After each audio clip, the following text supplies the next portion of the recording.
TDP కార్యకర్తలు అని ప్రత్యేకంగా మరీ చెప్తున్నాను. ఏ పార్టీ కార్యకర్తలు వేరు గానీ టీడీపీకి ఉన్న కార్యకర్తలు ఎక్స్పెక్టేషన్స్ తో ఎప్పుడు ఉండరు. వాళ్ళకి ఓన్లీ ఈ TDP is one of the party. Cadre కార్యకర్తలకి ఇండివిజువాలిటీ చాలా ఎక్కువ. మిగతా వాళ్ళు బాస్ ఏం చెప్తే అది ఫాలో అవుతారు. కానీ టీడీపీ పార్టీలో ఉన్న కార్యకర్తలు మాత్రం ఏదైతే సబబో, రాష్ట్రానికి ఏది ఇంపార్టెంటో వాళ్ళ నాయకులకు కన్వే చేసి వాళ్ళు ఇచ్చిన అనుకూలంగా ఏదైతే క్రియ వాళ్ళకి ఇచ్చిన అనుకూలంగా వాళ్ళు ప్రవర్తిస్తారు. అండ్ నిబద్ధత గల కార్యకర్తలు టీడీపీకి మోస్ట్ ఇంపార్టెంట్.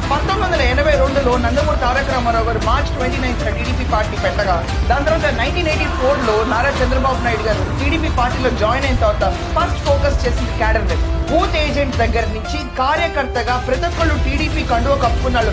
40 ఏళ్లగా కండువ మార్చిన సీన్ అనేది ఎక్కడ ఉండదు. ఇది బహుశా ఇండియాలో మొట్టమొదటి పార్టీ. రీజనల్ పార్టీగా పేరు పొందిన టీడీపీలో జెండాలు మార్చి వేరే జెండాని మోయాల్సి వచ్చిన వెనకడుగు వేయకుండా పార్టీ ఏది ఆలోచిస్తే ఆ కూటమికి